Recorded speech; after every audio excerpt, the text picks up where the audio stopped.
Satisfação poder abrir mais uma atividade da Escola do Parlamento nessa noite em que o objetivo, na verdade, é celebrar uma publicação importante, interessante, que tem uma história muito bacana, né? Que eu vou contar rapidamente, e aí vou passar a palavra aqui para o Reinaldo, que em nome da Fundação Konrad Adenauer vai também falar um pouco sobre essa publicação, e aí a gente vai passar para os autores da publicação. Tudo bem que eu também sou um dos autores da publicação e que o Reinaldo também escreveu coisas na publicação, mas vamos lá. A revista Cadernos Adenauer é a revista acadêmica da Fundação Konrad Adenauer. Ela tem uma tiragem de 4 volumes por ano e são volumes monotemáticos. Ao longo dos últimos anos eu tenho como conselheiro, como membro do conselho editorial da Fundação, eu tenho tido a honra de organizar um número dessa revista anualmente, já organizei números sobre a justiça eleitoral, sobre juventudes no Brasil, 2 números sobre educação política brasileira e agora recebi a incumbência aqui, tive a honra de ter autorizado a possibilidade de organizar um volume sobre o Poder Legislativo.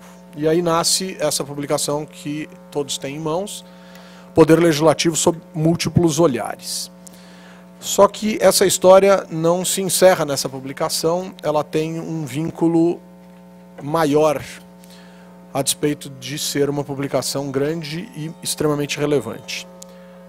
Todos os autores que aqui estão, todos os capítulos, com exceção da introdução, que é escrito pela Andréa Freitas e pelo Vitor Vasques, que estão aqui conosco, e a gente agradece muito, são capítulos escritos por pessoas que estão na primeira formação de um blog do jornal Estado de São Paulo, www.estadão.com.br, chamado Legisativo, que foi uma iniciativa de 11 cientistas políticos que se juntaram, eram para ser mais, enfim.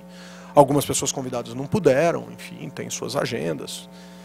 Mas nasceu faz 2 anos o blog Legisativo com o objetivo de todas as terças e todas as quintas trazer de maneira voluntária, todos os blogueiros são voluntários, reflexões com textos que sejam textos fáceis, enfim, para o blog. Então toda terça e quinta a gente faz essa publicação. E esses indivíduos têm em comum o fato de serem acadêmicos, de serem cientistas políticos, distribuídos em diferentes estados brasileiros. Nós temos cientistas políticos no Piauí, em Rondônia, em Campina Grande, em Pernambuco, na Bahia, em São Paulo, no interior de São Paulo, temos gente em Minas, temos gente no Rio, enfim, temos gente distribuída por boa parte ou por parte expressiva do país. Então essa primeira formação do Legislativo começou a trabalhar esses textos 2 vezes por semana.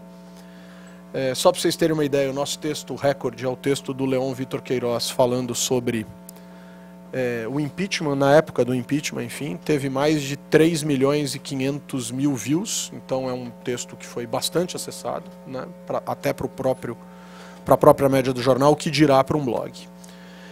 E esse grupo se reuniu e escreveu esse volume aqui. Entre o momento em que o grupo foi levado a escrever esse livro e o momento em que nós estamos hoje, o blog aumentou. Então eram 11 cientistas políticos, saiu um, que inclusive está aqui, está no livro, mas não está mais no blog, porque foi para os Estados Unidos fazer o doutorado dele, que é o Patrick Silva, que quando voltar, volta a hora que quiser, porque a porta está aberta. E nós incorporamos, olhamos entre nós e descobrimos que sofríamos de um mal, infelizmente, extremamente criticável, que é o fato de que só estávamos entre rapazes. O Patrick saiu e entrou a Joyce, o que para nós foi extremamente importante, e imediatamente depois da Joyce vieram outras 5 cientistas políticas.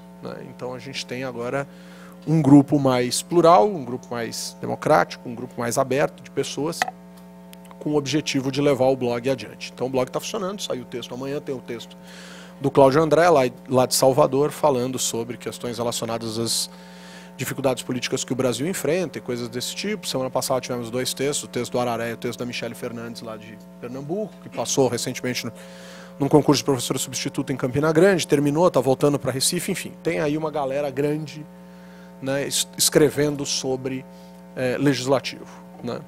Então é uma honra receber todos aqui na Escola do Parlamento, é uma honra que a Fundação Adenauer tenha confiado a nós esse volume. É um volume que trabalha com 4 esferas do Poder Legislativo, uma, inclusive, muito pouco conhecida da gente, que é o Parlasul, que é o Parlamento do Mercosul, né, que é o Parlamento dos países da América do Sul aqui, dos países membros do Mercosul. O Brasil perde uma oportunidade rara de ter uma representatividade maior no Parlasul, porque as eleições para o Parlasul não são realizadas diretamente, são parlamentares indicados dentro do Congresso Nacional. Então, portanto, a gente perde representação por não fazer a eleição direta. E é justamente disso que nos fala o texto do André Leão e do João Paulo Viano. João Paulo, que é do Legislativo, que convidou o André Leão, que é lá do Ceará, e o João Paulo é de Rondônia. Depois nós temos textos falando do Parlamento Nacional, né, tratando de questões diversas associadas à ideia do Legislativo no plano federal, que é o que mais se vê em matéria de Legislativo no Brasil. São estudos a respeito do Congresso Nacional, sobretudo da Câmara dos Deputados, mas também do Senado. Depois nós temos textos específicos falando sobre a lógica estadual, especificamente nesse caso o texto do Patrick, que escreveu com o Thiago, que é professor em Santa Catarina, e o texto do Vitor Sandes, que é da Universidade Federal do Piauí, que escreveu com a Ana Paula, que está aqui com a gente, né?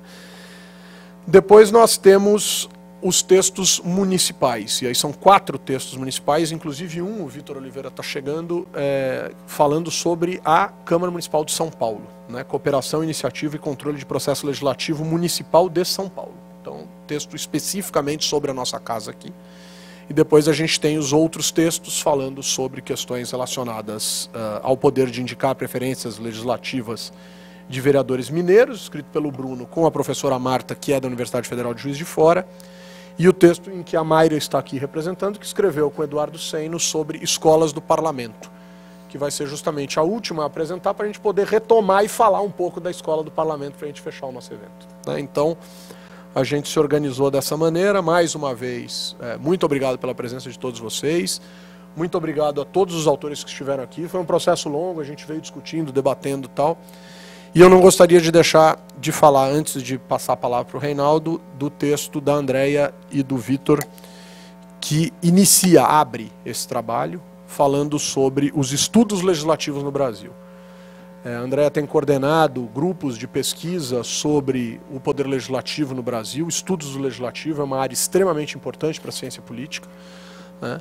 E eu acho que a gente não poderia ter perdido a oportunidade, a chance de ter um texto a respeito dessa ideia contido nesse volume, abrindo ele, organizando ele, porque além de ser um texto que vai citando texto a texto o que está feito aqui, então, portanto, vocês tiveram um trabalho muito bacana de ler todo o trabalho, de olhar para todos os trabalhos, mas para além disso também tentar localizar o debate e trazer o que a gente chamaria aí de o estado da arte do estudo legislativo para dentro desse artigo de vocês. Então é uma alegria muito grande poder contar com todos esses autores, é uma alegria muito grande poder ter organizado mais essa obra, é uma alegria muito grande ter recebido o apoio da Fundação Adenauer para a gente publicar esse volume com tantas iniciativas e experiências interessantes.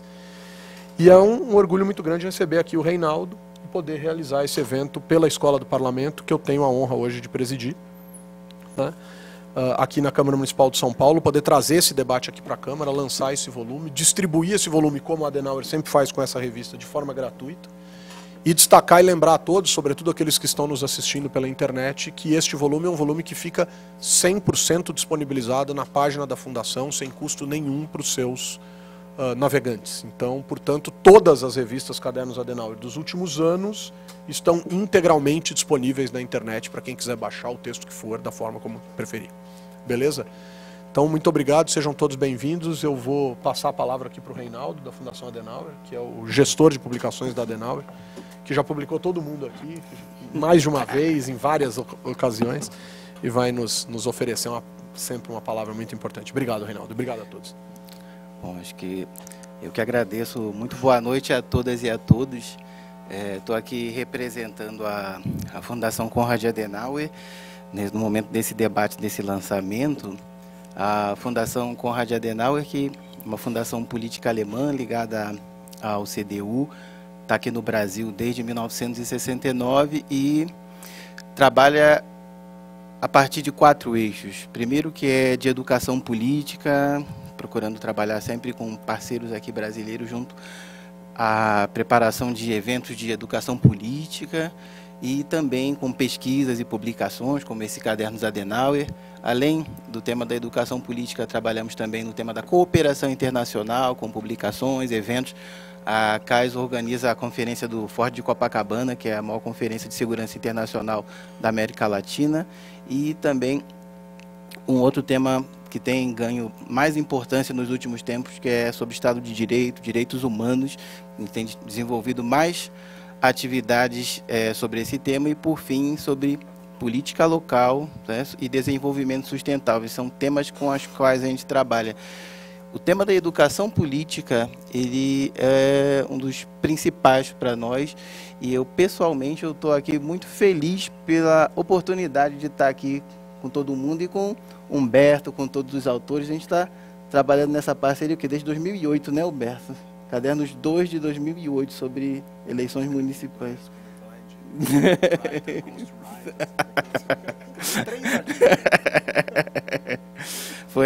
Foi bem intenso, né? E desde então várias outras publicações a gente tem preparado, sempre um caminho de muito trabalho, muita troca.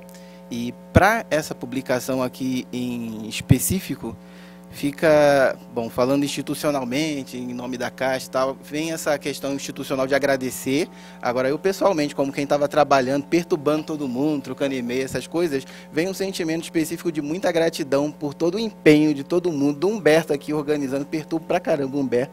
Então, quero aproveitar e agradecer mesmo, porque para mim, pessoalmente, foi uma experiência muito gratificante, e gostaria de ressaltar a importância nesse momento que vivemos, né? Estava até conversando antes com a Joyce, falando do desafio que é pensar ciência política no Brasil hoje. É um negócio que não é fácil, porque tudo acontece muito rápido para poder trabalhar, para poder consolidar dados, para poder entender, né? Para poder, melhor dizendo, acompanhar tudo isso. Então, um estudo como esse, que demandou tanto trabalho para preparar, não é?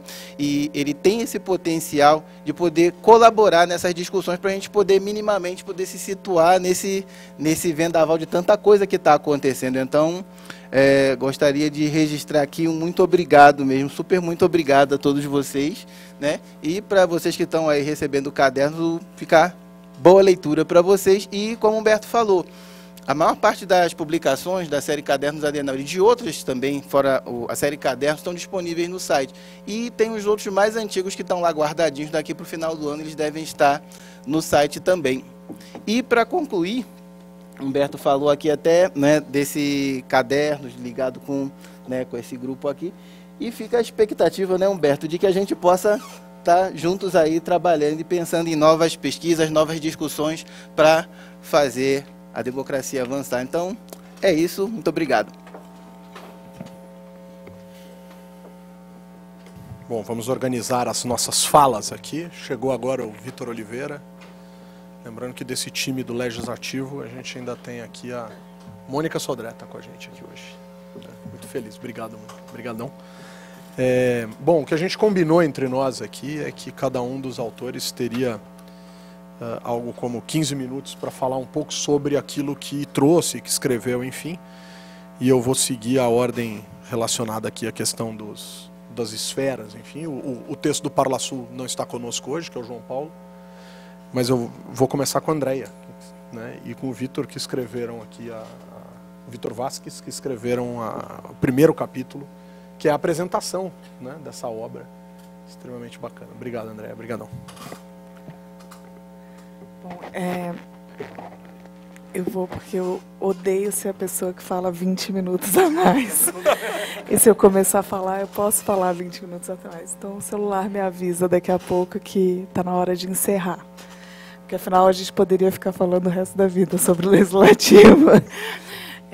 Bom, eu queria muito agradecer ao Humberto, ao Reinaldo, pela oportunidade de estar participando da revista, efetivamente, pelo espaço que vocês abriram aqui, para que eu possa falar um pouquinho, não só sobre o capítulo, mas uma espécie de estado da arte, da ciência política. Esse capítulo que eu e o Vitor, a gente escreveu, não é exatamente um artigo, né? O Humberto falou já um pouco sobre isso. A ideia era um pouco falar sobre o estado da arte dos estudos legislativos no Brasil. E a minha fala aqui segue um pouquinho essa direção. Eu não vou me ater só ao capítulo, porque eu sou, enfim, uma revolucionária, né? Enfim, mas vou falar um pouquinho sobre... Vou enfatizar 2 pontos. Vou falar um pouquinho sobre os caminhos que a ciência política tomou. Vou falar disso muito brevemente, muito rapidamente, um pouco para apontar caminhos que eu acho que ainda faltam ser melhor estudados. Então, vou falar um pouquinho de história, só para falar o que eu acho que o futuro reserva. E vou falar de história muito rapidamente, porque, afinal de contas, eu só tenho 15 minutos para explicar todo o desenvolvimento da ciência política na área de estudos legislativos até o momento. Então, vai ser assim, uma coisa assim, bem breve, bem en passant. Mas eu tenho certeza que aqui na Escola do Parlamento, em outros espaços e acompanhando a própria revista, vocês conseguem ter um olhar muito mais profundo para essas coisas que eu vou discutir. Eu vou começar por uma ideia curiosa, porque eu acho que essa, para mim, é a base do que falta na ciência política, né? A gente está aqui chamando essa área de estudos legislativos, e é esse o nome que essa área tem no Brasil, não só no Brasil, em outros países do mundo. Quem estuda a relação entre os poderes tá no guarda-chuva da área de estudos legislativos. Basicamente, de estudos que seguem um tipo de abordagem específica, que a gente chama de não institucionalista, né, que olham para as instituições, né, o legislativo, partidos, a Constituição, as regras internas do parlamento, e assim vai, para entender como se comportam os atores, os deputados, os senadores, os vereadores, e assim vai.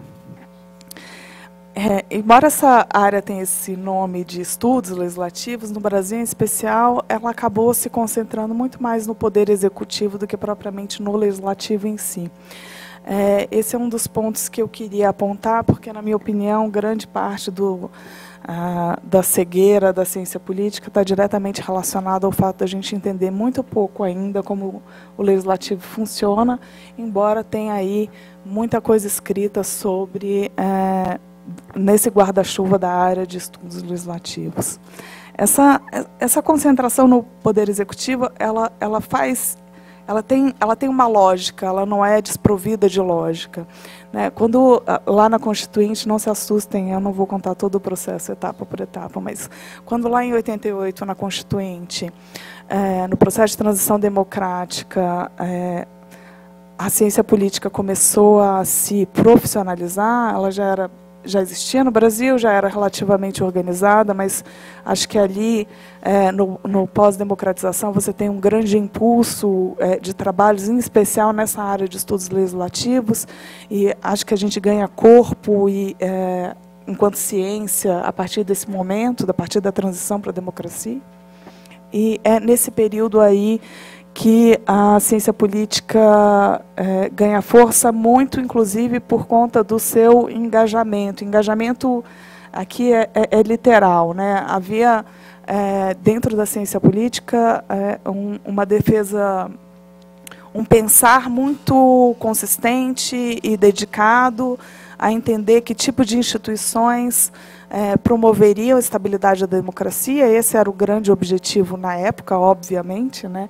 Manter a democracia estável. E é daí que a ciência política parte, é muito por conta dessa motivação, manter a democracia no Brasil, que a ciência política se profissionaliza no Brasil. E aí, não à toa, um pouco pensando com quem se discutia na época, né, com os autores, em especial com os brasilianistas, mas não só, autores de outros países discutindo as instituições que melhor beneficiariam o funcionamento de uma democracia estável. É nesse período que, em diálogo com esses autores, a ciência política começa a pensar quais seriam as instituições que melhor promoveriam estabilidade e parte para uma luta bastante engajada e uma comunicação bastante intensa com os políticos, na tentativa de fazer uma grande modificação no rol de instituições que a gente tem, em especial no sistema de governo, né? O nosso sistema de governo é presidencialista, e a ciência política, grande parte dela entendia que o melhor seria o parlamentarismo, e isso é só um dos lugares onde a ciência política intensamente tentou atuar, perdeu, não necessariamente para os constituintes, né? Foi a população quem decidiu pelo presidencialismo, não foram os constituintes que decidiram o nosso sistema de governo. Mas o grande objetivo da ciência política na época era evitar a fragmentação do poder político. E quando se fala em fragmentação, acho que as pessoas automaticamente associam com os 30 partidos que a gente tem, com os 20 e tantos partidos que a gente tem no Legislativo Federal e os 30 partidos que a gente tem registrados no Brasil, mais de 30 partidos registrados no Brasil hoje. Não é dessa fragmentação que eu estou falando, embora o número de partidos já incomodava lá naquela época, mas não é só do número de partidos, é a fragmentação do poder decisório como um todo. Ela passa ali por uma divisão entre... ela passa ali pelo número de atores que uma determinada decisão está submetida quando ela é tomada. Então, quando você pensa no presidencialismo versus parlamentarismo, aqui só para dar um exemplo, no presidencialismo você tem 2 atores eleitos, o presidente da República e os legisladores, 2 poderes constituídos separadamente. Então, ali você já tem 2 atores com quem conversar para uma lei ser aprovada. No mínimo 2 atores, supondo que esses atores fossem unitários. Quando a gente fala de parlamentarismo, esse processo o poder é um pouquinho menos fragmentado, porque você tem ali, do legislativo surge o executivo, então você tem ali um único ator político que toma uma decisão quando um determinado projeto é apresentado, é um único ator político que toma uma decisão sobre uma determinada lei. E essa não é a única instituição que a gente tem que fragmenta o poder político. O federalismo, o próprio sistema eleitoral brasileiro ajudam a incentivar e a fragmentar o poder político. Então, tem outras questões. Mas essa era uma das questões importantes. Estou falando isso para voltar na coisa que eu falei anteriormente, né? Assim, a área de estudos legislativos acabou por se concentrar mais no presidente da República e no Poder Executivo do que propriamente no legislativo em si. E a origem dessa concentração está aqui. Está nessa ideia de que, se você divide o poder, se o poder é fragmentado, você tem que entender se o processo de tornar uma lei possível é cooperativo ou se é conflitivo.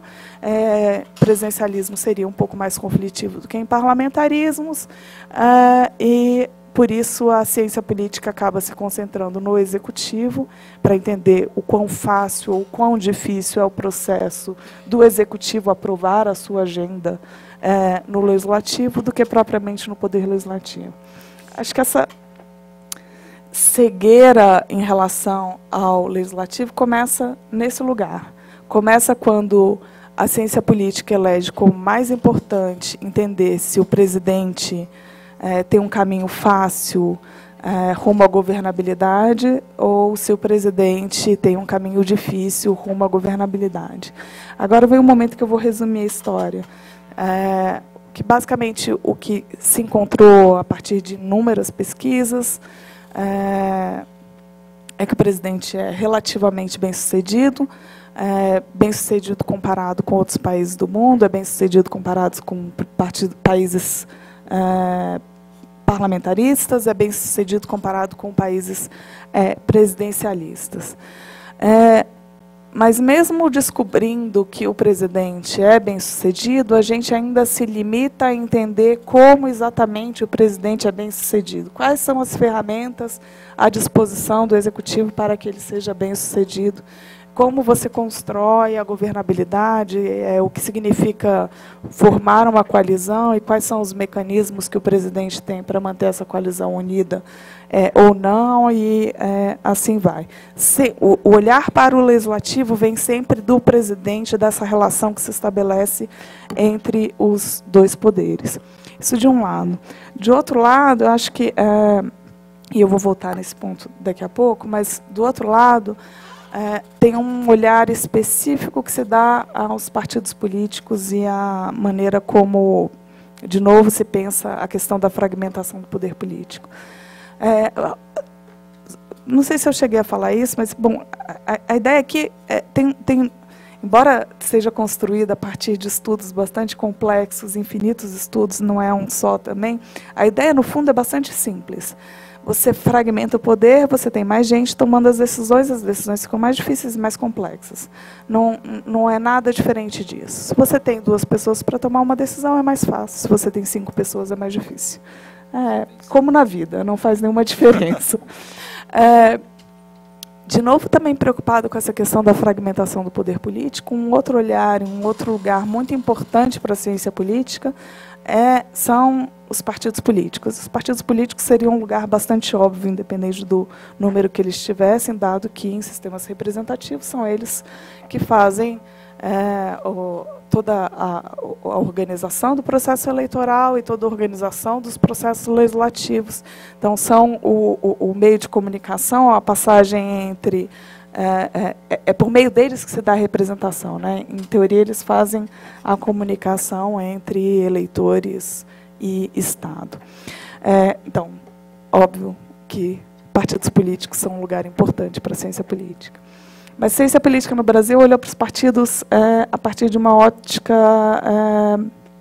ali no início em especial, bastante limitada, muito mais preocupada com os processos de institucionalização do sistema político do que propriamente com como eles atuam, ou como eles constroem consenso, ou como são decididas as coisas no interior dos partidos.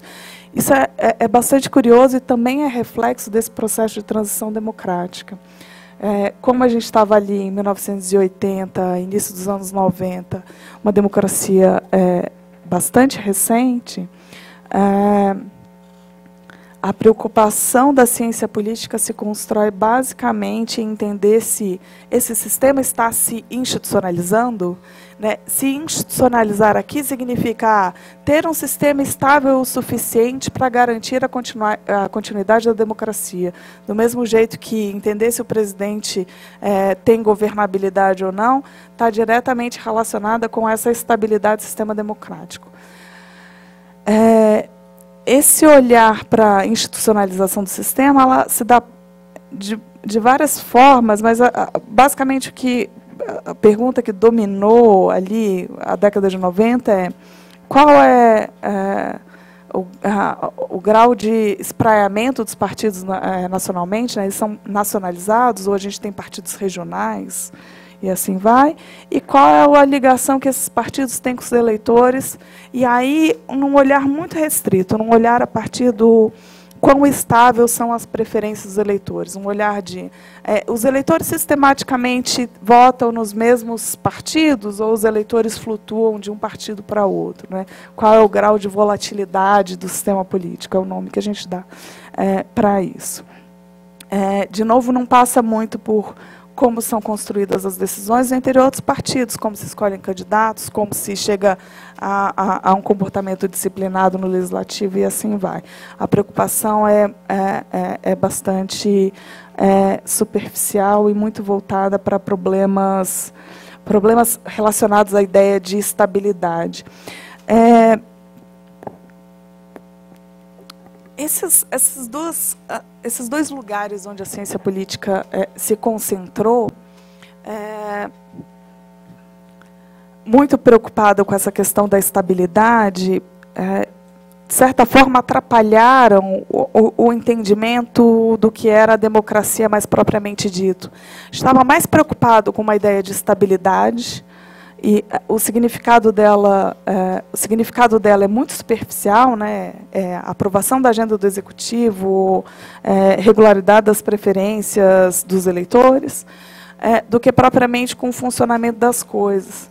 Eu acho que nesse lugar do funcionamento das coisas, né, como funciona a coalizão, como se maneja, como se decidem as políticas no interior do legislativo, da mesma forma, pensando nos partidos, como eles se organizam, como eles decidem quem serão os candidatos e assim vai, a gente tem um campo aberto muito, muito, muito pouco estudado.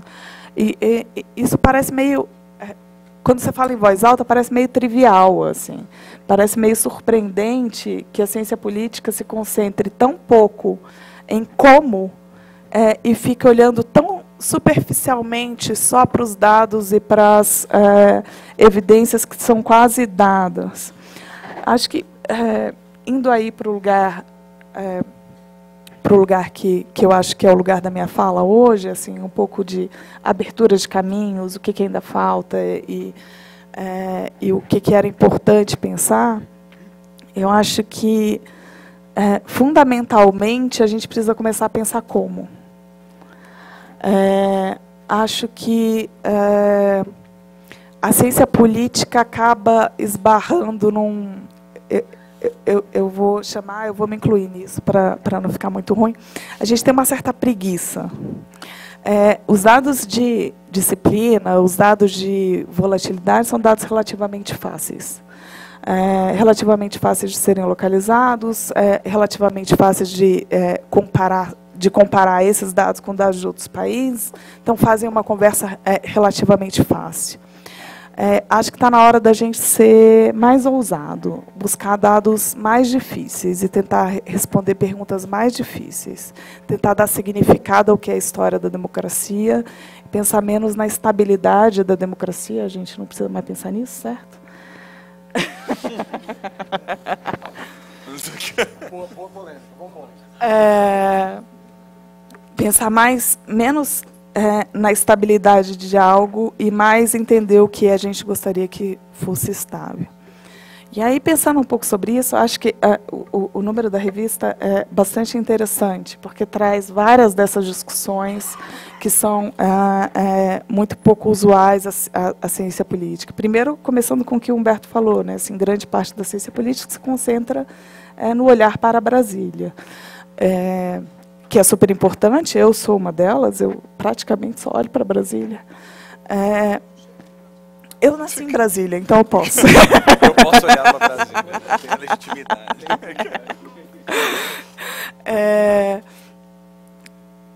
Mas a gente também precisa olhar para as outras esferas, né? A gente precisa entender os legislativos de outras esferas estaduais, esferas municipais. Acho que quando a gente entra na lógica desses legislativos, a gente eventualmente até encontra coisas parecidas com Brasília, mas eventualmente encontra lógicas completamente diferentes. Acho que o trabalho do Bruno com a Marta mostra isso. E o trabalho do Bruno mostra individualmente também mostra isso.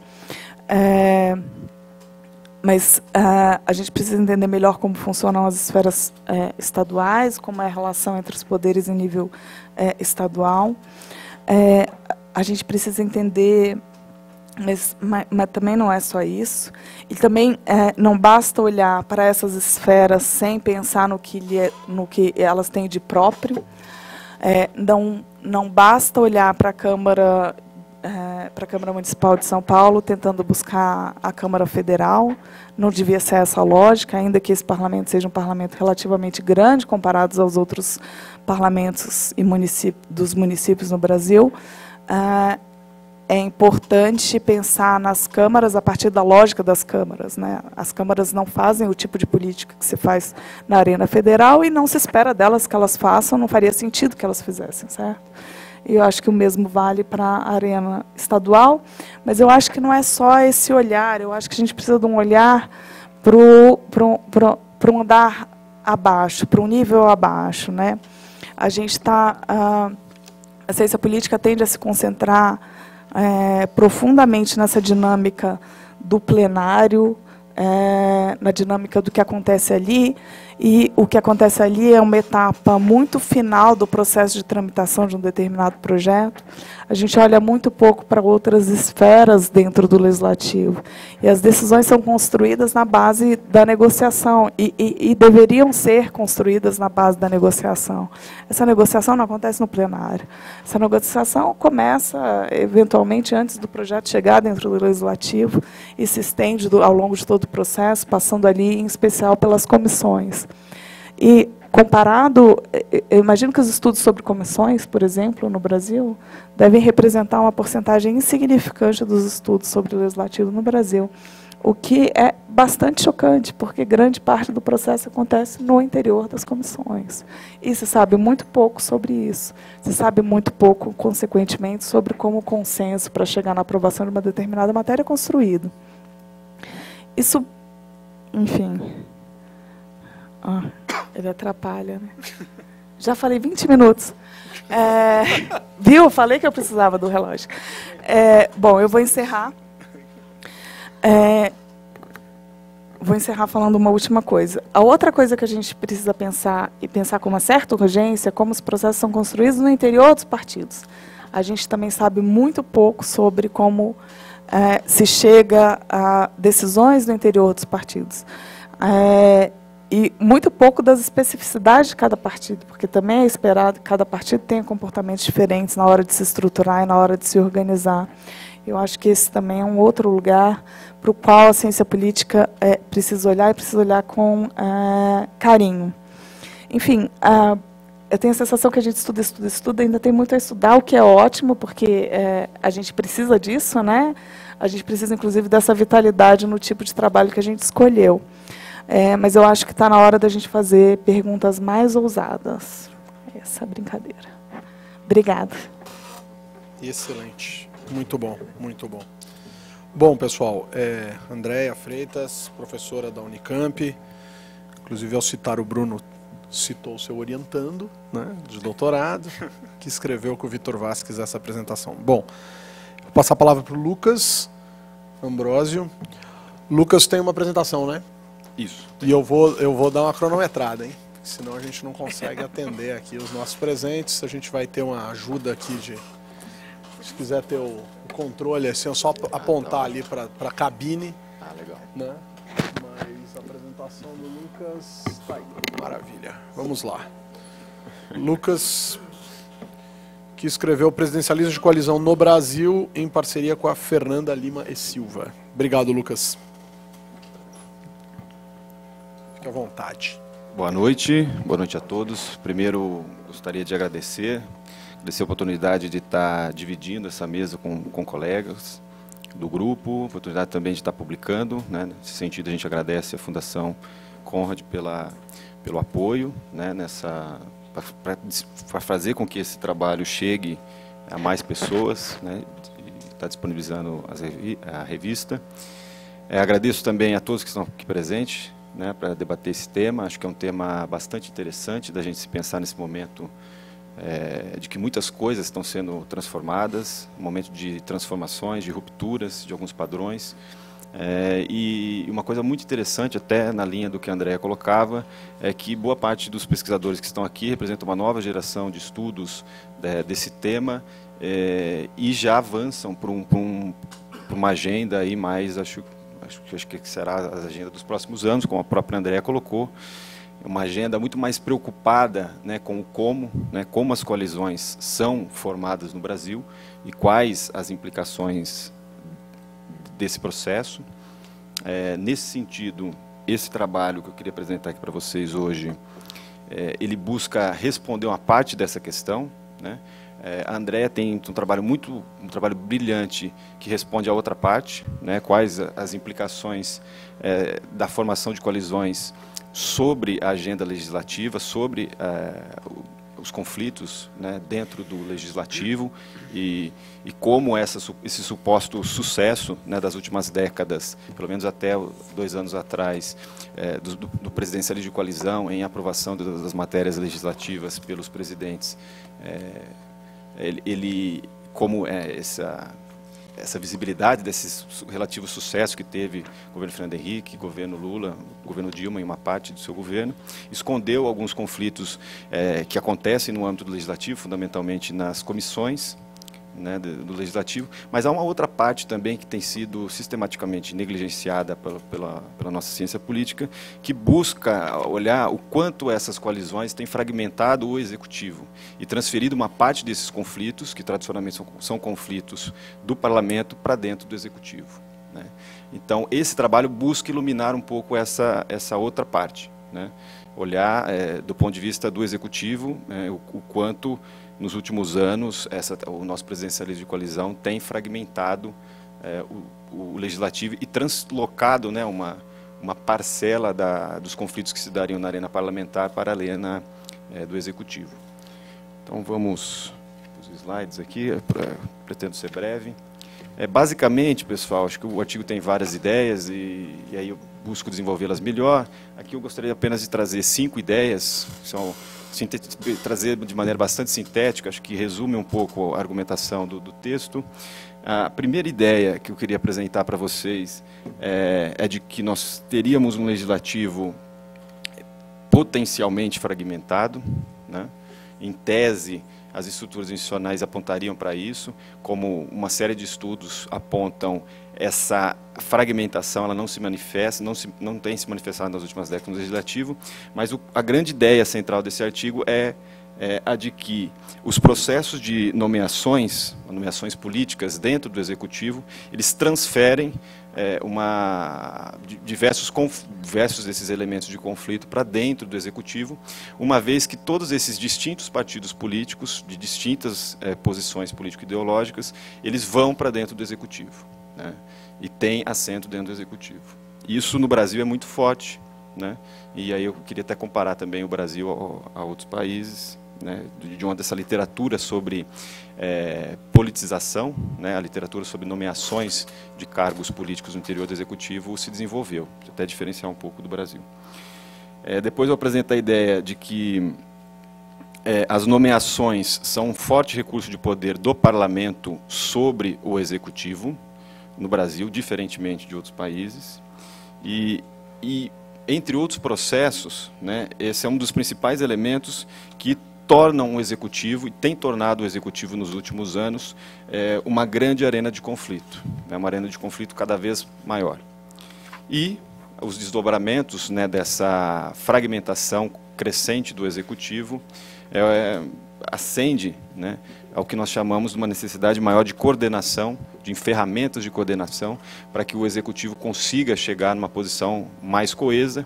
Esse é um interpério não só porque tem se fragmentado mais o executivo, mas também é um interpério da própria administração pública, da própria trajetória das políticas públicas, que nas últimas décadas tem se tornado muito mais intersetorial. Então, se eu fragmento o meu executivo, se eu cedo postos no executivo para distintos partidos políticos de distintas posições, fatalmente acontecerá muitos conflitos na hora de formular políticas públicas dentro do executivo, né? Porque hoje as políticas públicas são muito mais intersetoriais e muito mais integradas do que no passado. Hoje, cada vez menos, o ministro consegue autonomamente implementar uma agenda, né, seja ela qual for. Ele precisa buscar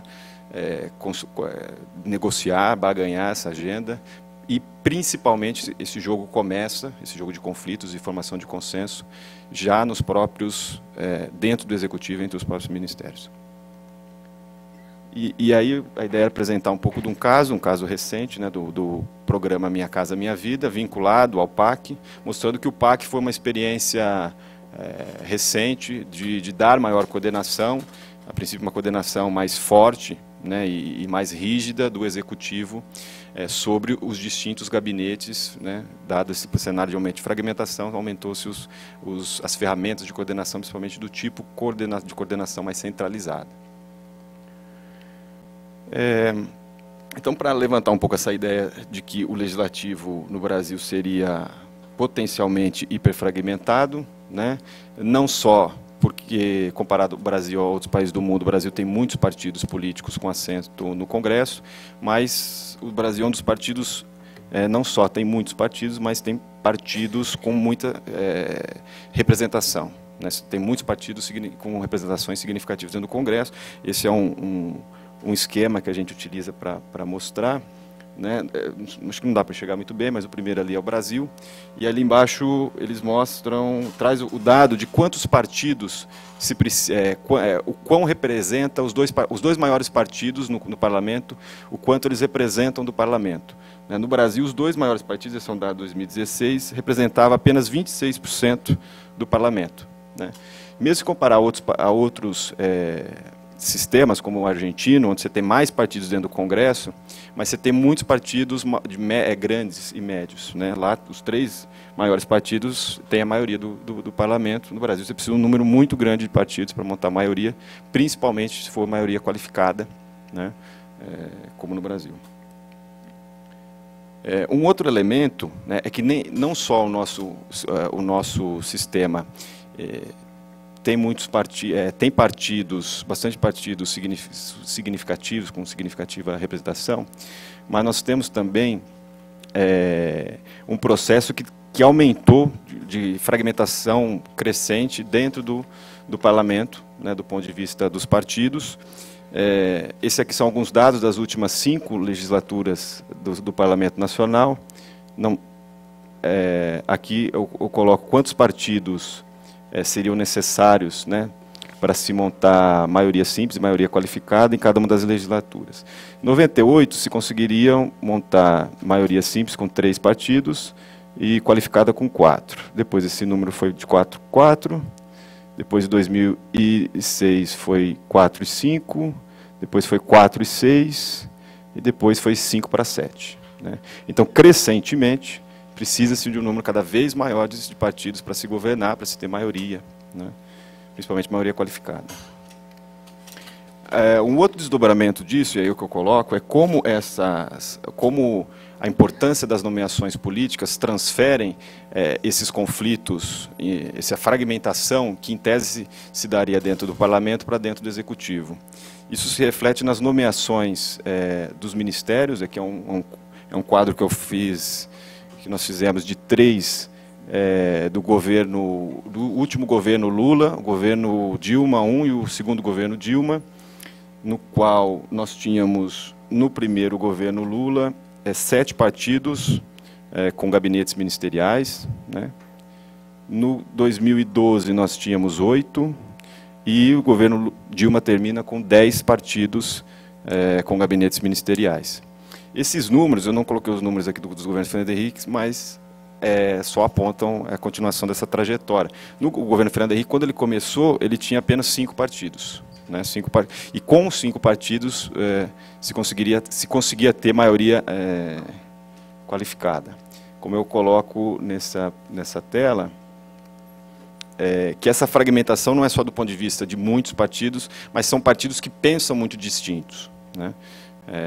Se a gente tem um trabalho recente que aponta, né, as posições político-ideológicas dos partidos no Brasil, de acordo com algumas legislaturas. Se a gente pegar, por exemplo, o governo Fernando Henrique, lá em 97, apenas com os 5 partidos ele conseguia ter maioria qualificada, e fundamentalmente ele formava uma coalizão, ali que eu circulei para vocês, com partidos de centro e partidos de direita.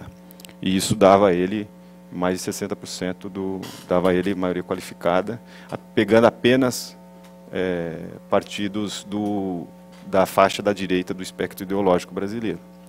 Já no governo Lula, né, nós tivemos uma ampliação bastante grande do espectro político ideológico, onde montou-se uma coalizão que tinha que ter muitos partidos para conseguir essa maioria, e que ia desde partidos mais à direita até partidos mais à esquerda.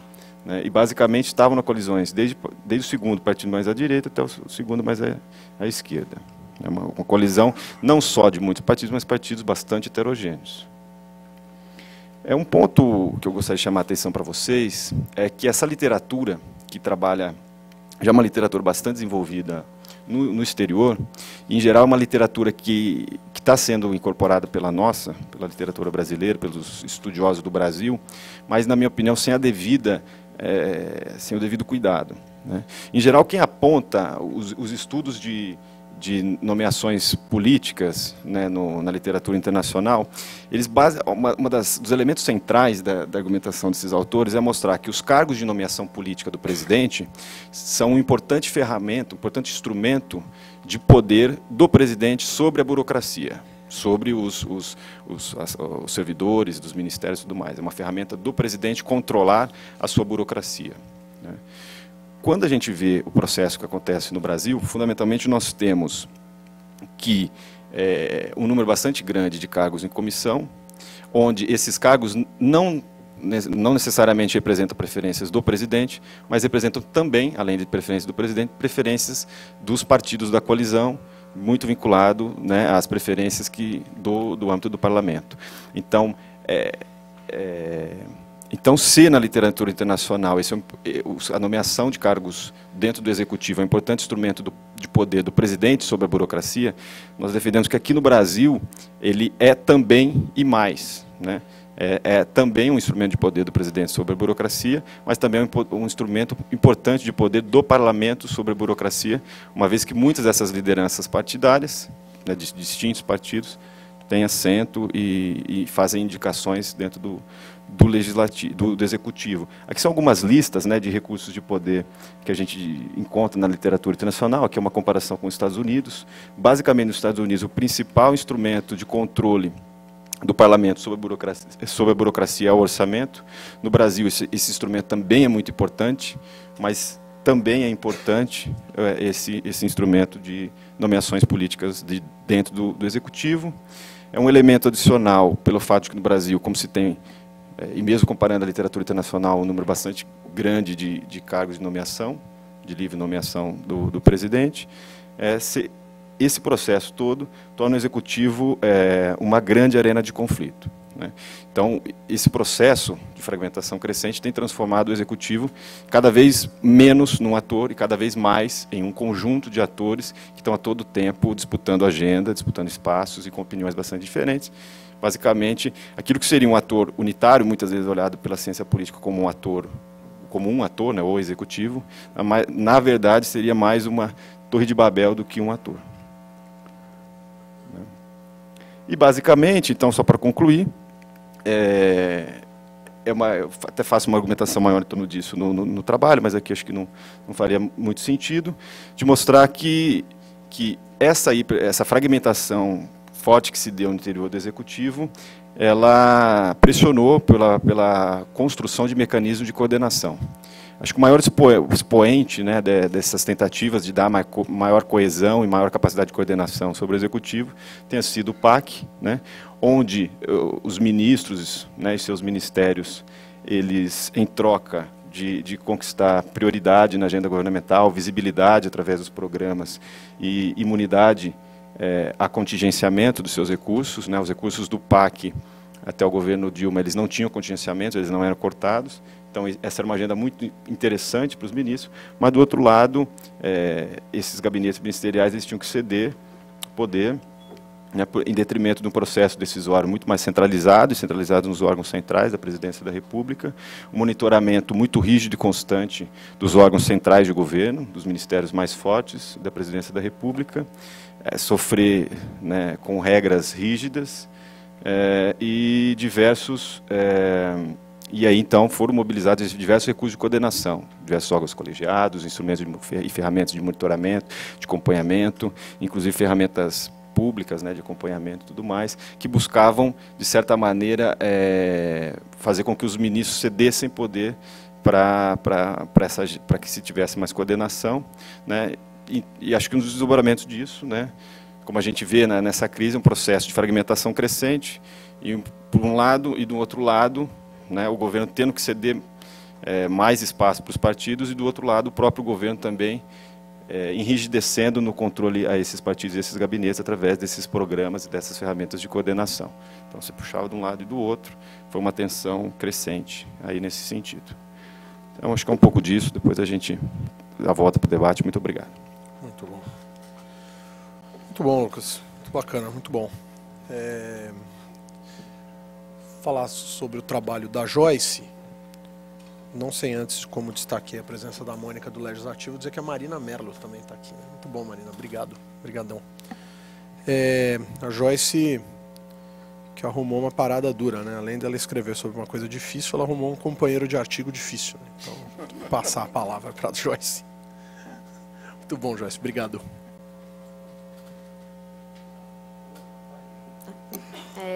Boa noite a todos e a todas. Deixa eu pegar o passador. Imagina. Queria começar agradecendo pelo convite, primeiro do Humberto, né, que esse trabalho já era um trabalho que a gente estava pensando fazer, mas nunca saía do papel, e finalmente veio a oportunidade de... Exato, tinha que encontrar um lugar para finalmente ele se concretizar, né? E eu acho que o nome dele, o nome desse trabalho, ele faz jus ao que ele é de fato, né?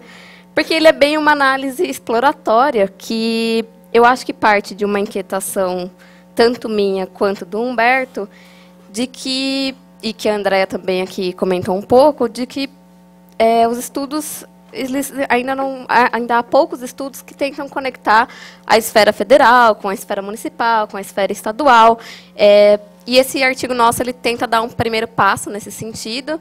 É lógico que não tentando entender que os municípios ou os estados, enfim, eles funcionam da mesma forma que o governo federal, mas mais tentando pensar em como os parlamentares, quando eles, uma vez estando no governo federal, como é que eles fazem uso dos recursos que ele tem disponível lá, seja com a capacidade de fazer política, seja como a gente vai tratar aqui nesse artigo nosso com as emendas individuais orçamentárias, como é que os parlamentares eles fazem uso estratégico de certos poderes, de certas capacidades que eles adquirem uma vez que eles estão no plano federal, né?